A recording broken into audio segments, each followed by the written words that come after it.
সৰ্বপ্ৰথমে এই মাধ্যমৰ যোগেদি আমি সকলোকে ধন্যবাদ জ্ঞাপন কৰিছোঁ, আপোনালোককো ধন্যবাদ জ্ঞাপন কৰিছোঁ। বিশেষকৈ আজি আমি সৰুপথাৰ মাঠ মজিয়াত আমাৰ সৰুপথাৰ সমষ্টিৰ আমি যোৱা 13 মাৰ্চত আমাৰ সৰুপথাৰ মাঠ মজিয়াতে সৰুপথাৰ সমষ্টিৰ আমি LAC কমিটি গঠন কৰিছিলোঁ আৰু তাৰে আজি দ্বিতীয়লানি কাৰ্যনিৰ্বাহক বৈঠক আমি সৰুপথাৰ মাঠ মজিয়াতে আমি বহিছিলোঁ। আৰু বিশেষকৈ আমি অহা দিনত অৰ্থাৎ 2026 চনৰ আমাৰ যি MLA ইলেকশ্যন যি আছে আৰু সেই ইলেকশ্যনত আমি আমাৰ সৰুপথাৰ সমষ্টিৰ পৰা প্ৰতিদ্বন্দ্বিতা আগবঢ়াবৰ কাৰণে বিশেষকৈ আমাৰ জয় ভাৰত পাৰ্টিৰ তৰফৰ পৰা আমি বিশেষ ৰণকৌশল আমি প্ৰস্তুত কৰিবৰ কাৰণে আজি আমি কাৰ্যনিৰ্বাহক বৈঠক বহিছিলোঁ। অনাগত দিনত আমাৰ আদিবাসী জনগোষ্ঠীৰ কাৰণে আমাৰ অসমত বসবাস কৰা আদিবাসী জাতি জনগোষ্ঠীৰ কাৰণে লগতে বিভিন্ন জাতি জনগোষ্ঠী আমাৰ অসমত আমি আজি তাৰিখত আমি প্ৰতাৰণা হৈ আছোঁ আৰু তেখেতসকলৰ সৰ্বাংগীন শান্তি সম্প্ৰতি বজাই ৰখাৰ ক্ষেত্ৰত আৰু সৰ্বাংগীন উন্নয়নৰ দিশত আগুৱাই লৈ যোৱাৰ এটা বৃহৎ স্বাৰ্থ আমি হাতত লৈ অৰ্থাৎ জয় ভাৰত পাৰ্টিৰ এটা বৃহৎ স্বাৰ্থ আছে, যাতে আমাৰ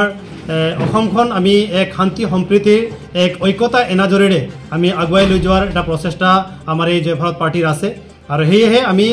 বিভিন্ন ধৰণৰ ৰণকৌশল আজি আমি ইয়াত প্ৰস্তুত কৰিলোঁ আৰু আমি ইয়াত যথেষ্ট সংখ্যক আমি ইয়াত গোট খাইছিলোঁ আৰু প্ৰায় 18টা পঞ্চায়তৰ ক'ব লাগিব, 18টা পঞ্চায়তৰ লোকে আজি ইয়াত প্ৰতিনিধিত্ব কৰিছিলে। আমি অনাগত দিনত আমি মণ্ডল কমিটি লগতে আমাৰ পঞ্চায়ত কমিটি বোৰ্ড কমিটি গঠন কৰিবৰ কাৰণে আজিৰ পৰা আমি কাৰ্যপন্থা আমি হাতত লৈছোঁ। বিশেষকৈ আমি দেখিলোঁ যোৱা ভাৰত স্বাধীন হোৱাৰ পৰাই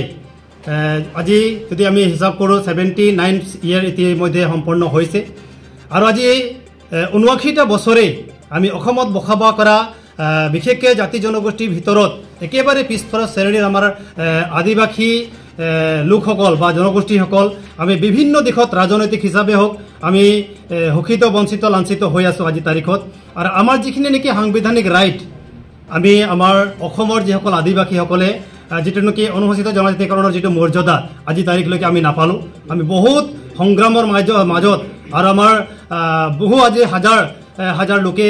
এই STৰ সংগ্ৰামৰ মাধ্যমত তেখেতসকলে প্ৰাণ আহুতি দিব লগা হৈছে আৰু সেয়েহে যিটো আমাৰ সাংবিধানিক ৰাইট সেই ৰাইটৰ পৰা আমি আজি তাৰিখলৈকে আমি বঞ্চিত হৈ আছোঁ। লগতে আমাৰ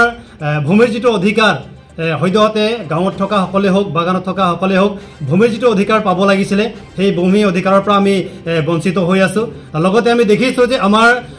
বাগানৰ যি চাহ শ্ৰমিকৰ যি নেকি ৱেজেছ দৈনিক যিটো মজুৰি সেই মজুৰি যিটো পৰিমাণে পাব লাগিছিলে আজি আমি যিটো ডিমাণ্ড কৰিছোঁ 551 টকা হাজিৰা তেওঁবিলাকে পাব লাগে তাৰ পৰা বঞ্চিত হৈ আছে। সেই বিভিন্ন দিশসমূহ আজি আমি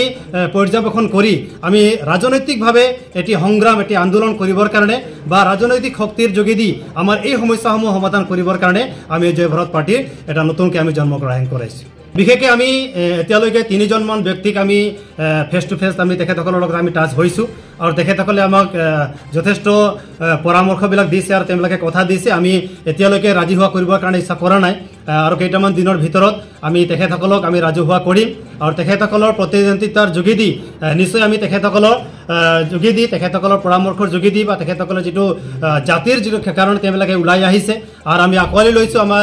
ৰাইজেও তেখেতসকলৰ প্ৰত্যেকটা ৰাইজৰ প্ৰত্যেকজন ব্যক্তিৰ মুখে মুখে আমি যি 3জন ব্যক্তিক আমি এতিয়ালৈকে নিৰ্বাচিত কৰি আমি গোপনে ৰাখিছোঁ ক'ব পাৰি আৰু তেওঁবিলাকৰ চৰ্চা আমাৰ আদিবাসী ৰাইজৰ মুখে মুখে প্ৰচাৰিত হৈ আছে বা চৰ্চাৰিত হৈ আছে আৰু সেইকাৰণে আমি নিশ্চয় তেওঁবিলাকক লৈ অনাগত দিনবিলাকত আমি তেখেতসকলক আমি পাব্লিছ কৰিম বা প্ৰচাৰ মাধ্যম তেখেতসকলৰ যোগেদি আমি নিশ্চয় চলাম আৰু এই মাধ্যমৰ যোগেদি আমি আমাৰ সৰুপথাৰ সমষ্টিবাসী ৰাইজক আদিবাসী ৰাইজৰ লগতে বিভিন্ন জনগোষ্ঠীৰ ৰাইজক আমি আহ্বান জনাব বিচাৰিম নিশ্চয় অনাগত দিনত যাতে আমি এই সমষ্টিক বিভিন্ন উন্নয়নৰ দিশত আগুৱাই লৈ যোৱাৰ ক্ষেত্ৰত যিসকল প্ৰাৰ্থিত্বক আমি মনোনীত আমি কৰিছোঁ বা তেওঁবিলাকে ওলাই আহিব বা আমি তেখেতসকলক নিৰ্বাচিত কৰি আনিম ভোট দি পেলাই আমি জয়ী কৰাই আনিম নিশ্চয় তেওঁবিলাকে আমাৰ সমষ্টিৰ কাৰণে বিশেষ এটা চিন্তা কৰিব। সৰ্বপ্ৰথমে মই সাংবাদিক বন্ধুক ধন্যবাদ দিব বিচাৰিছোঁ আৰু লগতে যি নেকি জয় ভাৰত পাৰ্টিৰ সৰুপথাৰ LAC কমিটি হৈ সভাপতি হিচাপে আজি আমি প্ৰায়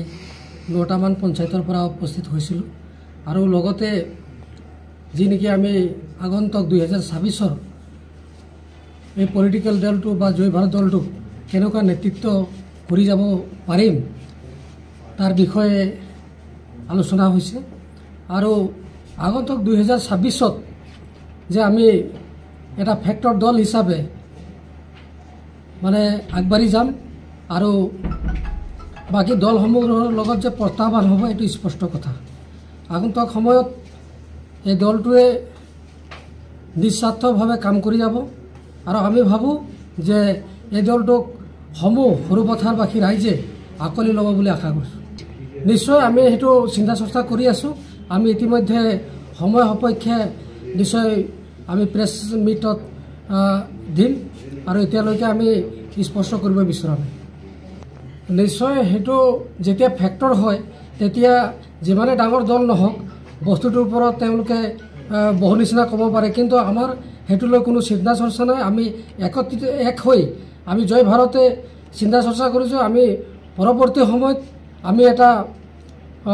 ডাঙৰ দল হিচাপে পৰিগণিত কৰি আৰু নিজৰ এই স্থিতিটো বজাই ৰাখিবলৈ চেষ্টা কৰিম।